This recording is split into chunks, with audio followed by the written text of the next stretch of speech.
다시 다가오는 초야의 인맥. 채모가 막 말머리를 돌렸을 때였다. 조운이 거친 기세로 군사들과 함께 성을 나와 그리로 오는 게 보였다. 원래 조운은 무장들을 위해 따로 꾸몄다는 술자리에 마지못해 끌려갔다가 몇 잔 마시기도 전에 갑자기 성 안에 인마가 움직이는 걸 보았다. 좋지 않은 느낌이 든 조운은 급히 안으로 돌아와 유비가 앉았던 곳을 살폈다. 정말로 유비가 보이지 않았다. 크게 놀란 조운은 관 알을 빠져나와 역관으로 달려가 보았다. 그곳에도 유비는 없었으나 어떤 이로부터 이상한 말을 들었다. 채모가 군사를 이끌고 누군가를 뒤쫓아 서문 쪽으로 갔습니다. 조우는 그 말을 듣자 마음이 급했다. 얼른 창을 들고 말 위에 오른 뒤 신야에서 데리고 온 군사 300을 이끌고 서문으로 달려갔다. 얼마 안 돼 조우는 방금 유비를 놓치고 돌아서는 채모와 마주치게 되었다. 우리 주공께서는 어디 계시오? 채모를 보자마자 조운이 거칠게 물었다. 조운의 험한 기세에 채모는 더럭 겁이 나 시치미를 떼었다. 사군께서 자리를 빠져나가셨단 말을 듣고 뒤쫓아 나왔으나 나도 어디 계신 줄은 모르겠소. 하지만 조운은 조심스럽고 세밀한 사람이었다. 채모의 말을 듣고도 못 믿겠다는 듯 말을 몰아 앞으로 달려갔다. 오래잖아 깊고 험한 계곡이 앞을 가로막아 더 나아갈 수가 없었다. 이에 다시 말을 돌려 돌아온 조운은 채모를 보고 따지듯 물었다. 그대는 우리 주공을 잔치에 청해놓고 어찌 군사를 이끌고 쫓았소? 9군 42고을의 관원들이 모두 이곳에 와 있으니 내가 상장으로서 어찌 그들을 방어하는데 마음 쓰지 않을 수 있겠소? 이 군사들은 혹 사군께 무슨 일이 있을까 걱정되어 데리고 왔을 뿐이외다. 채모가 또다시 능청스러운 얼굴로 시치미를 뗐다. 그래도 조우는 쉽게 넘어가지 않고 오히려 목소리를 높이며 다그쳤다. 믿지 못하겠소. 바로 말하시오. 그대는 우리 주공을 핍박하여 어디로 가도록 만들었소? 믿어지지 않으니 실로 답답하구려. 사군께서 홀로 말을 몰아 서문으로 나가셨단 말을 듣고 이곳까지 와보았지만 나 역시 보지 못했다고 말하지 않았소. 채모는 여전히 뻗댔다. 조우는 그런 채모가 수상쩍었으나 증거가 없으니 함부로 몰아댈 수가 없었다. 거기다가 놀라운 가운데서도 걱정스러운 것은 유비의 행방이어서 다시 계곡 쪽으로 가보았다. 여전히 아무도 보이지는 않았지만 문득 건너편 언덕의 흙에 물을 흘린 듯한 흔적이 눈에 들어왔다. 물에 흠뻑 젖은 인마가 지나가며 남긴 흔적 같았다. 그렇다고 주공께서 말을 타고 이 험한 계곡을 건넜다고는 볼 수 없지 않은가? 조우는 그 흔적에도 불구하고 유비가 무사히 단계를 건넜다고는 믿어지지 않아 군사를 풀어 사방을 찾아보게 했다. 역시 계곡 쪽에서는 유비의 흔적을 찾을 수가 없었다. 할 수 없이 말을 돌린 조우는 다시 채모에게 따져보려 했으나 그때 이미 채모는 성 안으로 들어가고 없었다. 이에 조우는 성문을 지키는 군사 하나를 잡아 다그쳐 보았다. 대답은 한결같이 유비가 나는 듯 말을 달려 서문을 나갔다는 것뿐이었다. 조우는 다시 성 안으로 들어가 이를 밝혀보려 하다가 그만두었다. 성 안에 매복이라도 있으면 유비의 생사를 알기 전에 낭패부터 당할까 두려웠기 때문이었다. 다만 유비가 무사히 몸을 빼냈기를 빌며 그대로 군사를 돌려 신야로 돌아갔다. 한편 어린 듯 취한 듯한 기분으로 단계를 뛰어넘은 유비는 홀로 생각했다. 그토록 넓은 곳을 한 번 뛰어 건너게 되었으니 이는 하늘의 뜻이 아니고 무엇이겠는가. 그리고 거기서 힘을 얻어 남장을 바라고 마음을 달랬다. 오래잖아 해가 서산으로 내려앉기 시작했다. 그 때문에 한층 급하게 말을 몰아가는데 문득 저만치서 한 목동이 소를 타고 오는 게 보였다. 입으로 피리를 불고 있는 그 모습이 몹시도 평온하고 한가롭게 비쳤다. 내 신세가 실로 너만 못하구나. 유비는 자신도 모르게 그런 탄식을 내뱉으며 말을 세우고 부러운 듯 그 목동을 바라보았다. 소년 또한 무엇 때문인지 소를 세우고 피리불기를 그친 뒤 유비를 말끄러미 쳐다보았다. 장군께서는 혹시 황건적을 깨뜨리는데 공이 컸던 유현덕 그분이 아니신지요? 이윽고 소년이 맑고 또렷한 목소리로 물었다. 유비가 놀라 되물었다. 너는 한낱 궁벽한 시골 아이로서 어떻게 내 이름을 알게 되었느냐? 스승님을 모시다 보니 몇 마디 들은 게 있었을 뿐입니다. 일찍이 스승님께서 손님이 오시면 자주 말씀하시기를 유현덕은 키가 7자 5이요. 손이 길어 무릎을 지나며 눈은 스스로의 귀를 볼 수 있을 만큼 길게 찢어졌는데 당세에 으뜸가는 영웅이라고 하셨습니다.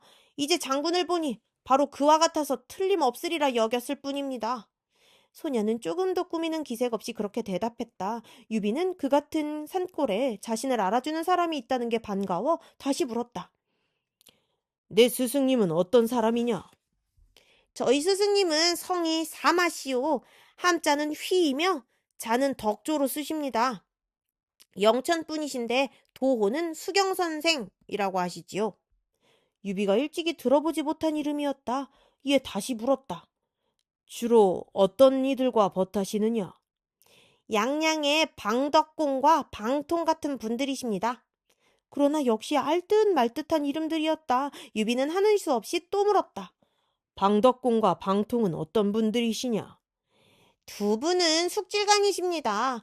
방덕공은 자는 산민이라 쓰시는데 저희 스승님보다 10살 위이시고, 방통이란 분은 자를 사원이라 하시는데 저희 스승님보다 5살 아래가 되십니다. 하루는 이런 일이 있었지요. 스승님께서 뽕나무 위에 올라가 뽕잎을 따시는데 방통이란 분이 마침 찾아오셨습니다. 그리고 나무 아래 앉아 나무 위에 스승님과 말씀을 나누시는데 하루 종일 말씀을 나누어도 두 분 모두 실증나 하는 기색이 없었습니다. 스승님은 방통이란 분을 매우 사랑하셔서 언제나 아우라고 부르십니다. 제자로 보아 그 스승이 예사 아님을 알겠고, 또 그 스승이 아끼는 걸로 보아 방통이란 사람도 대단한 줄은 알겠으나 유감스럽게도 유비에게는 아무래도 들어보지 못한 이름들이었다. 숨어 지내는 현사들인 모양이었다. 그 바람에 유비는 자신의 고단한 처지도 있고 목동에게 은근하게 물었다.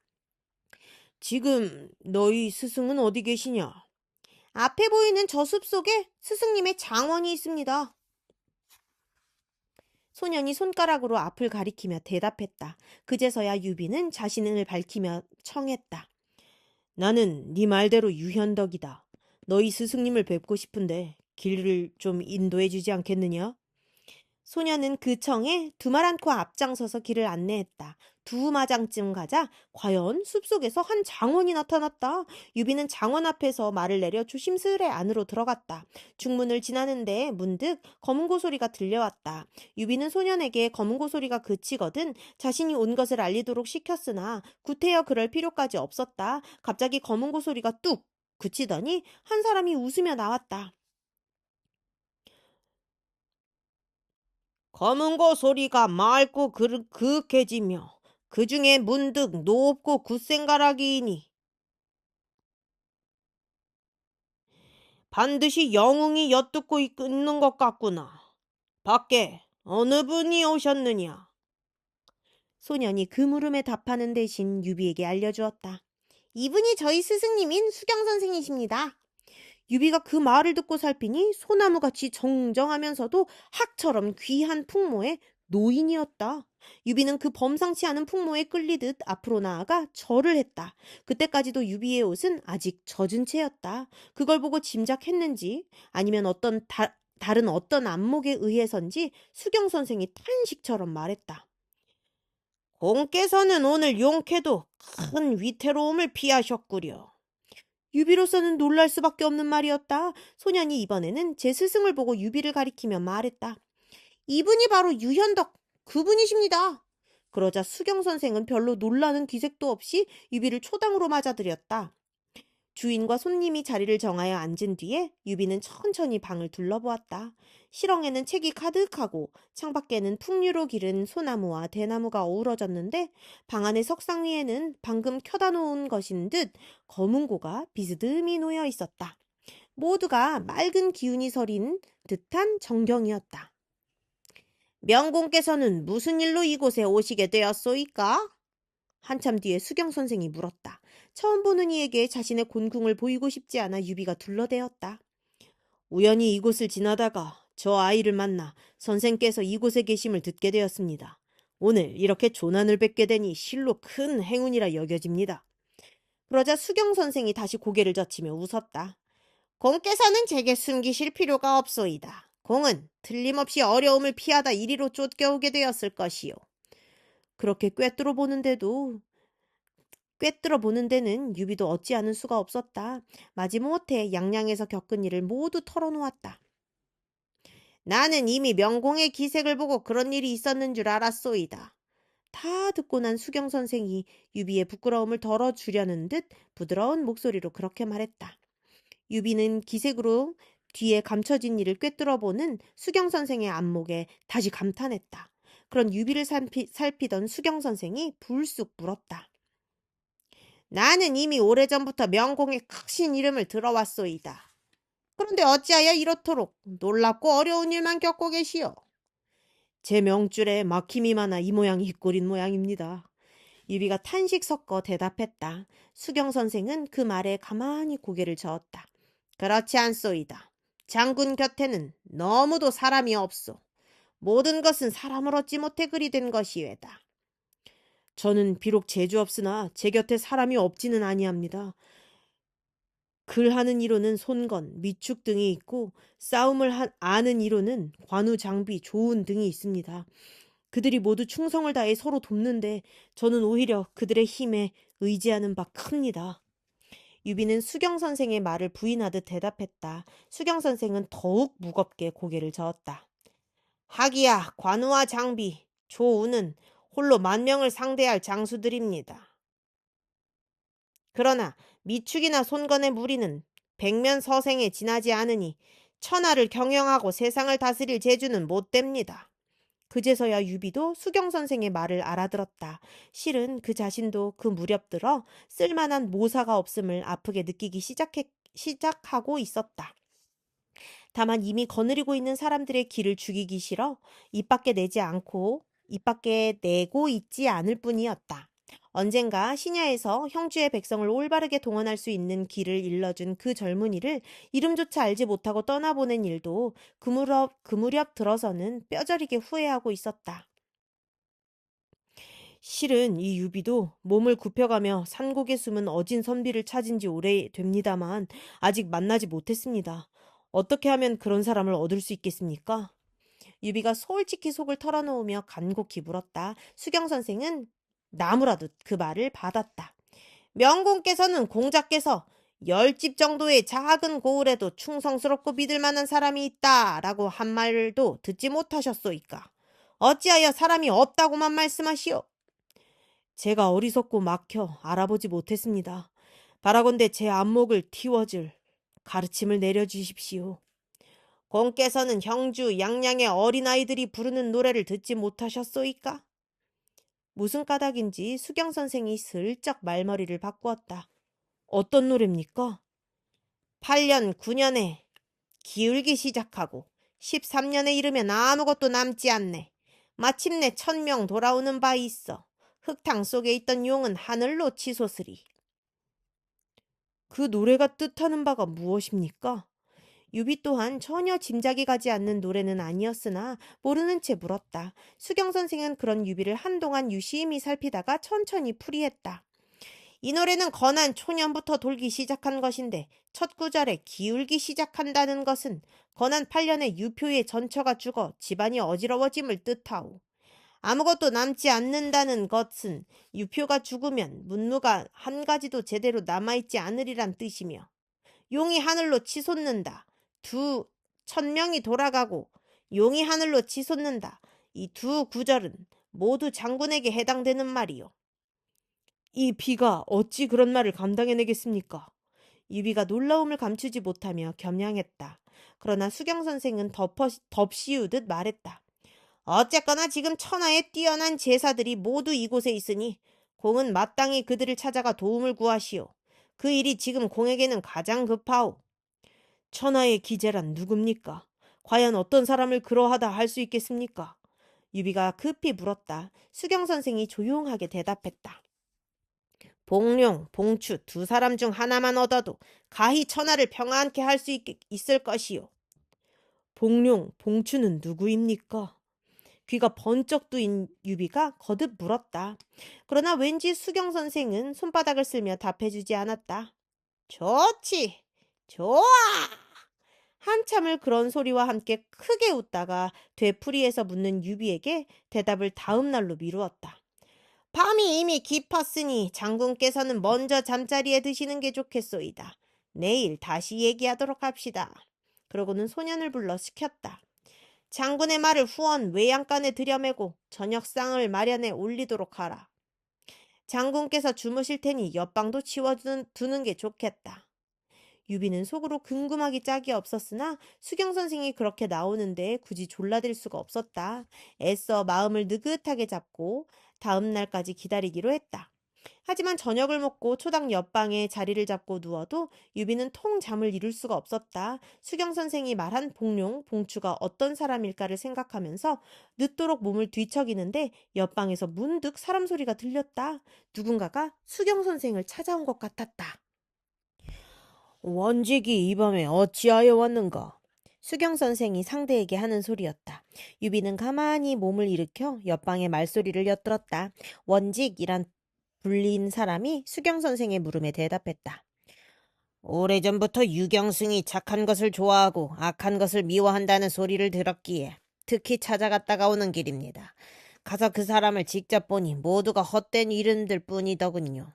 선을 좋아하기는 하나 그것을 능히 실천하지 못하고 악을 미워하기는 해도 또한 없애지도 못하는 위인 같았습니다. 이에 글을 남겨 작별을 대신하고 밤길을 달려 되돌아왔습니다. 그 말에서는 헝걸찬 기계가 풍겼다. 수경 선생이 나무라듯 받았다. 그대는 왕업을 도와 일으킬 만한 재주를 지녔으니 마땅히 사람을 가려 섬겨야 할 것이네.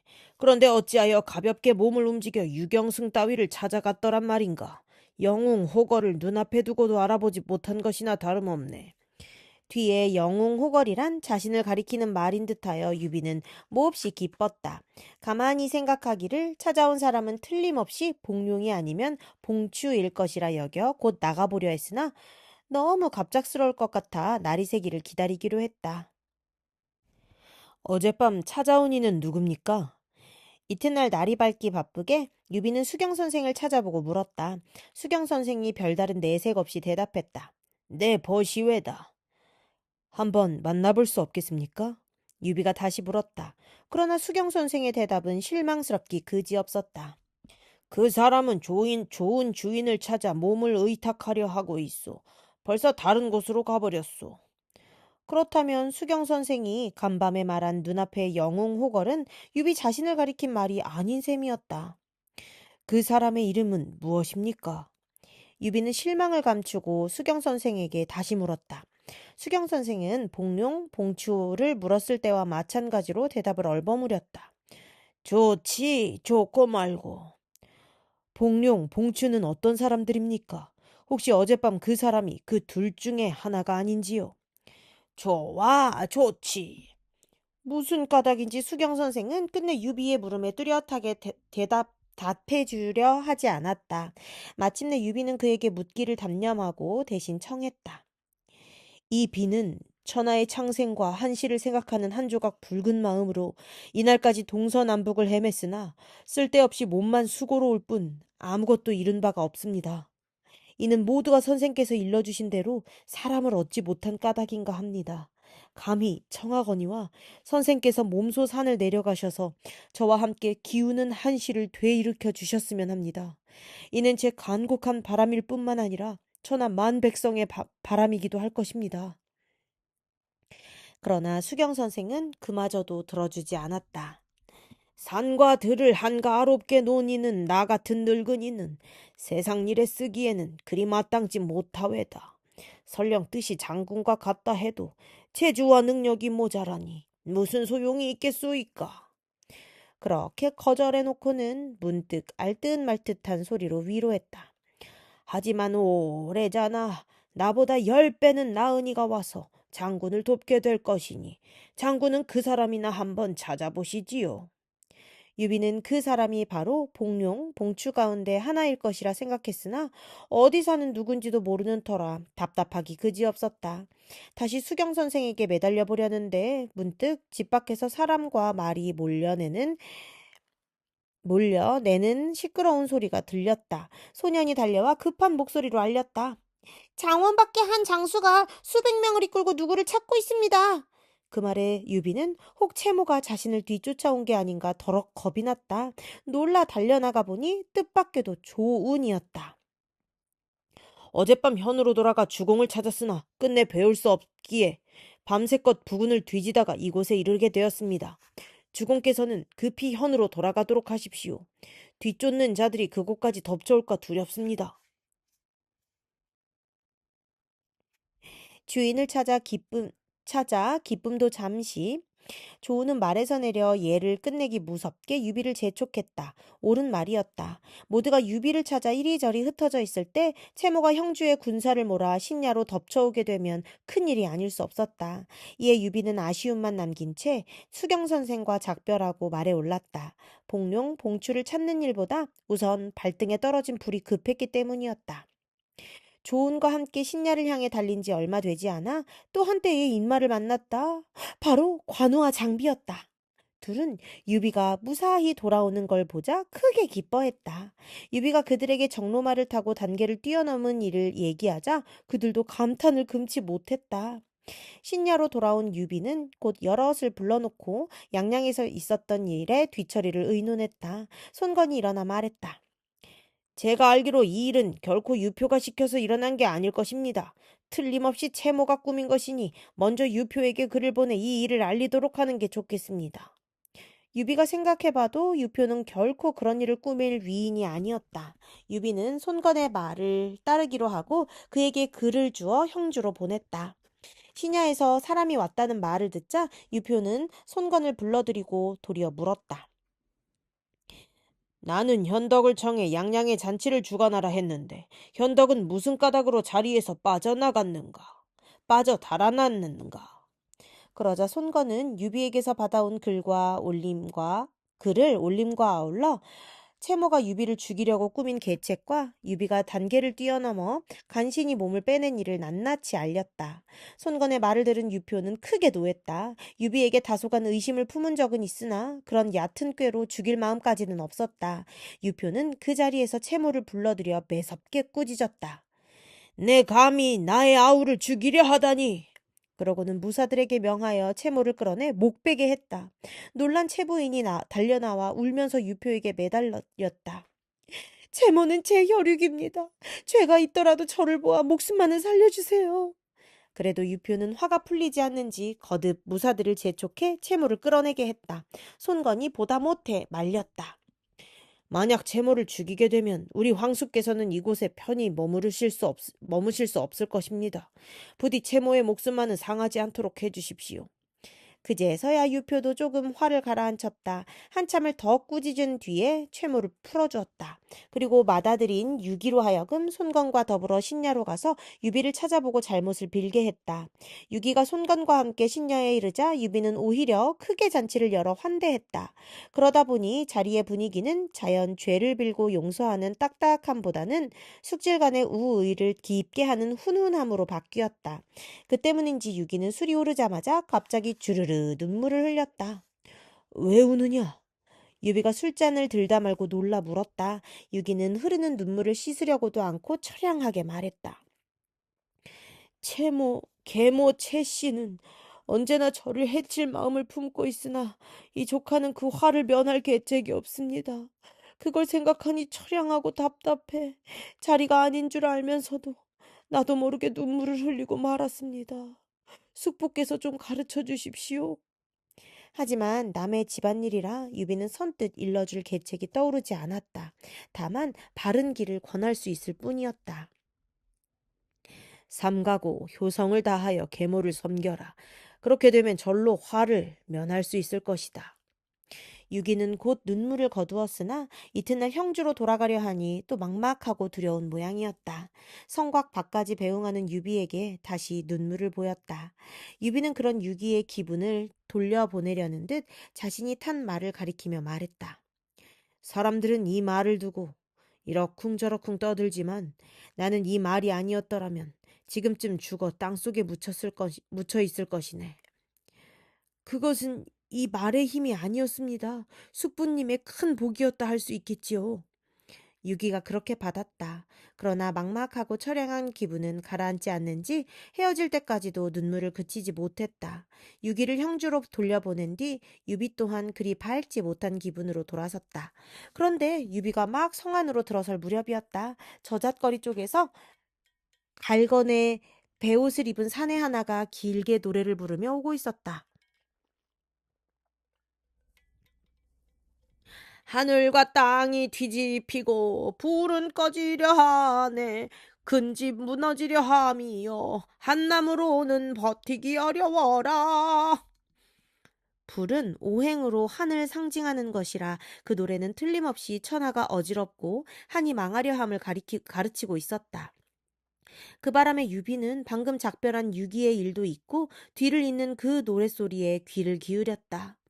산속에 현명한 이 있어 밝은 주인 찾아가려 하네. 밝은 주인 그를 얻으려 한다면서 오히려 나를 몰라보는구나.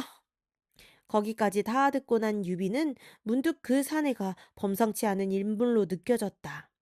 이 사람이 혹시 수경 선생이 말한 복룡, 봉추 가운데 한 사람이 아닐까? 그렇게 생각하자 유비는 곧 말에서 내려 그에게 예를 표하고 현청으로 끌어들였다. 선생은 누구십니까? 마지못해 끌려온 그 사내와 자리를 정하고 마주 앉기 바쁘게 유비가 물었다. 그제서야 사내가 정색을 하고 대답했다.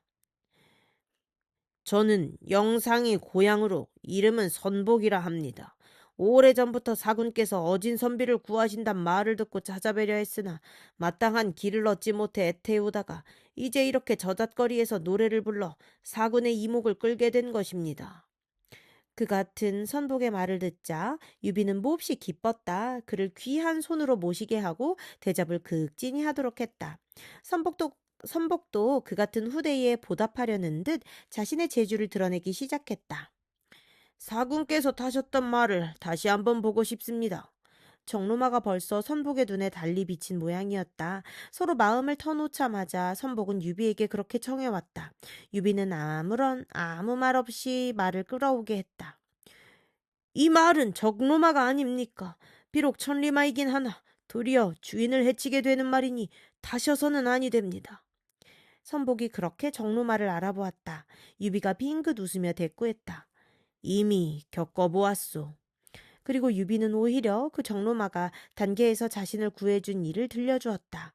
선복이 무겁게 고개를 가로저으며 말했다. 그 일은 주인을 구한 것이지 해친 게 아닙니다. 하지만 이 말은 결국에는 한 주인을 해치게 되고야 말 것입니다. 물론 그 같은 이를 면하는 방법이 전혀 없는 것은 아닙니다만. 그 방법이 무엇이오? 액땜을 하는 길이 있다는 말에 유비가 무심코 물었다. 선복이 냉정하게 대답했다. 명공께서 마음속으로 미워하는 자에게 이 말을 주십시오. 그랬다가 이 말이 그 주인을 해친 뒤에 타신다면 명공께는 아무 일 없을 것입니다. 유비는 그 말을 듣자 적이 실망스러웠다. 남을 해치는 방법이 너무도 간교하고 비정한 까닭이었다. 그러나 다른 한편으로는 선복이 자신의 사람됨을 그 일로 떠보고 있는지도 모른다는 생각이 들기도 했다. 공이 내게로 와서 처음 가르치는 일이 정도가 못 되니 이 어쩐 일이오. 나에게 이롭게 하려고 남을 해치는 일을 하게 하려 드니 이 비로소는 차마 그 가르침을 받을 수가 없구려. 유비는 짐짓 낯색을 바꾸며 꾸짖듯 말했다. 그제서야 선복이 웃으며 속을 털어놓았다. 사군께서 너그럽고 덕스럽다는 소문은 들었으나 얼른 믿을 수가 없어 그런 말로 한번 시험해 본 것입니다. 아무쪼록 노여워하시지 않으시기를 빕니다. 그러면서 속으로는 홀로 중얼거렸다. 당신은 그 같은 대답이 지혜에서 나왔다면 당신의 그 같은 대답이 지혜에서 나왔다면 당신은 무서운 사람이다. 그러나 그것이 당신의 덕성에서 나왔다면 당신은 더욱 무서운 사람이다. 한편 유비는 선복이 그렇게 원래의 속마음을 밝히자 이내 부드러운 얼굴로 돌아왔다. 몸을 일으키며 겸손하게 말했다. 이 비가 어찌 너그러움과 덕을 다른 사람에게까지 미치게 할 수 있겠습니까? 다만 선생의 가르치심에 의지할 뿐입니다. 이에 선복은 한층 감동되어 유비를 기렸다.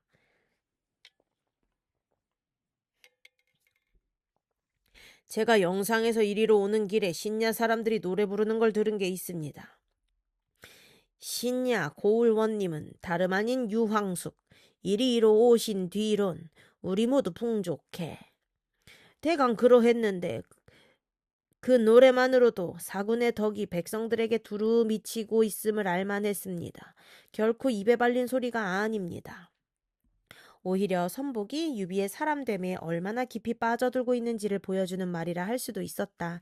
만난 지 한나절밖에 되지 않건만 유비 또한 선복의 인품과 재주에 반하기는 마찬가지였다. 그날로 선복을 군사로 삼고 모든 인마를 조련케 했다.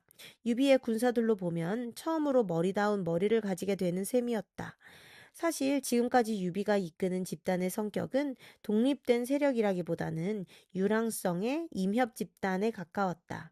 그들은 토지나 제도에 집착하기보다는 인적, 결속과 협객 사회의 의리를 무겁게 여겼으며 합리적인 규율이나 체계보다는 자연 발생적인 동지애에 의지해 왔다. 그런데 이제 그들 구성원 상호 간의 오랜 세월에 걸친 친분이나 의리와는 무관하게 오직 지식과 재능만으로 편입된 선복이란 인물에 의해 합리와 능률을 위주로 하는 규율과 체계가 마련되게 되었다. 한편 그때 형주에 가까운 번성에는 조인과 이전이 원가에 속해 있다 항복한 장수인 여광, 여상 형제와 더불어 3만 대군을 이끌고 와 있었다. 자신은 비록 허도에 머물러 있어도 형주를 아우르려는 마음은 버리지 않고 있던 조조가 먼저 그들을 보내 형주의 허시를 살피게 한 것이었다. 그런데 항복한 장수가 대개 그렇듯이 여광과 여상 형제도 공명심에 조급해져 있었다. 언제부터인가 연신 졸개들을 풀어 형주 일대를 살피는데 열을 올리더니 어느 날 조인을 찾아와 말했다. 지금 유비는 신야에 머무르고 있는데 군사를 모으고 말을 사들이며 마초와 군량을 마련하는데 온갖 힘을 쏟고 있습니다. 그 뜻이 결코 작은데 있는 것 같지 않으니 일찍 도모해야 될 것 같습니다. 저희 형제는 승상께 항복한 뒤로 아직 한치의 공도 세우지 못한 바 이번에 한번 기회를 주십시오. 저희에게 날랜 병사 5천만 내리신다면 반드시 유비의 머리를 얻어 승상께 바치도록 하겠습니다. 지난날 한때 세상을 주름잡는 숱한 영웅들이 한 번씩은 대개 노렸으나 아직껏 얻지 못한 게 유비의 머리것만 여관과 여상은 그걸 무슨 따기 쉬운 호박덩이처럼 여겼다.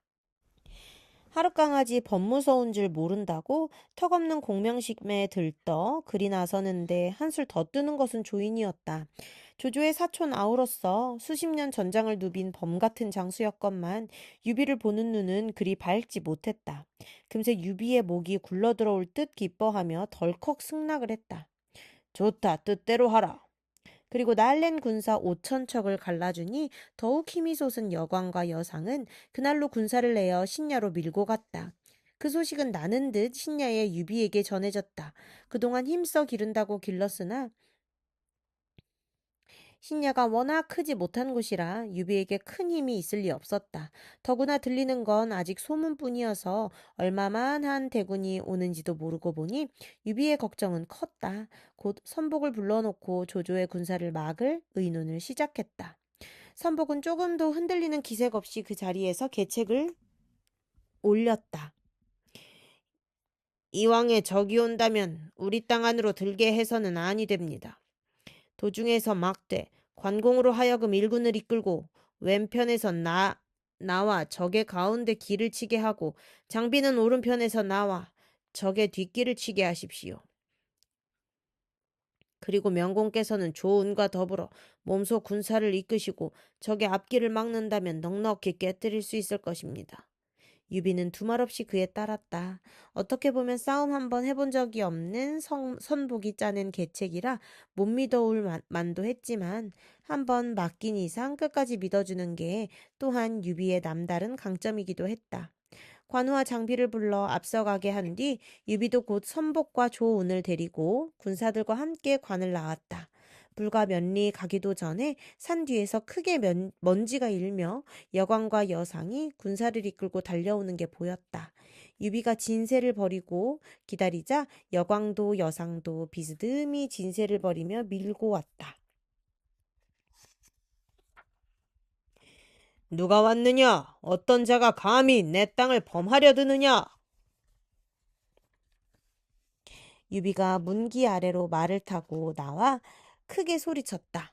여광이 맞서 나오며 겁없이 대꾸했다. 나는 대장 여광이다. 승상의 명을 받들어 너를 사로잡으러 왔다. 그 버릇없는 소리에 유비는 크게 놀랐다. 노했다. 조운을 돌아보며 영을 내렸다. 자룡은 얼른 나가 저놈의 복을 가져오너라. 조우는 그 같은 명이 떨어지기 바쁘게 말을 박차 달려나갔다.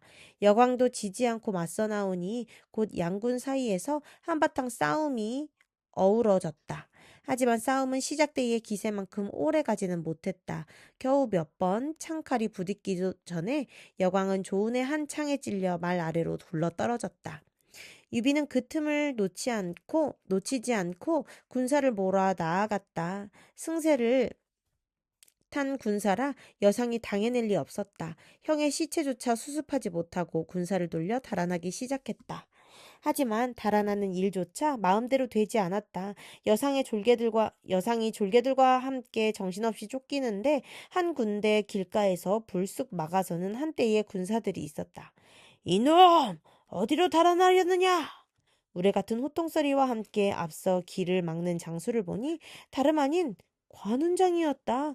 그러자나도 한판 싸움에 크게 져서 쫓기는 여상이라 그런 관운장과 맞서 싸울 엄두가 나지 않았다. 그저 길을 앗아 달아나기 바쁘니 그 사이 그의 군사는 다시 태반이 꺾이고 말았다. 그래도 한 목숨 구한 것이나마 다행으로 여기며 여상은 정신없이 말을 몰았다. 하지만 그리 오래갈 팔자는 못 되었다. 심리도 가기 전에 다시 한때의 군마가 여상의 앞을 가로막았다.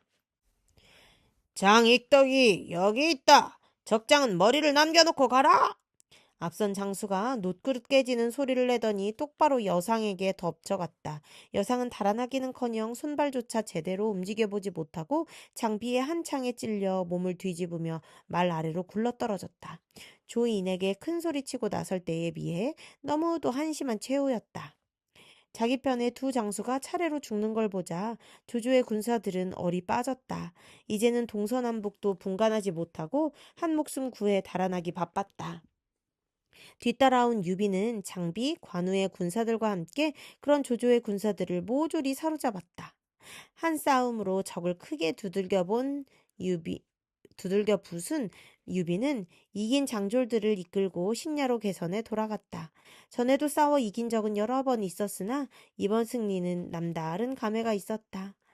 장수들의 개별적인 용맹이나 군사들의 단결심에 의지한 즉흥적인 싸움이 아니라 처음으로 모사에 일관된 계책에 따라 진행된 싸움으로 얻은 승리였기 때문이었다. 끝.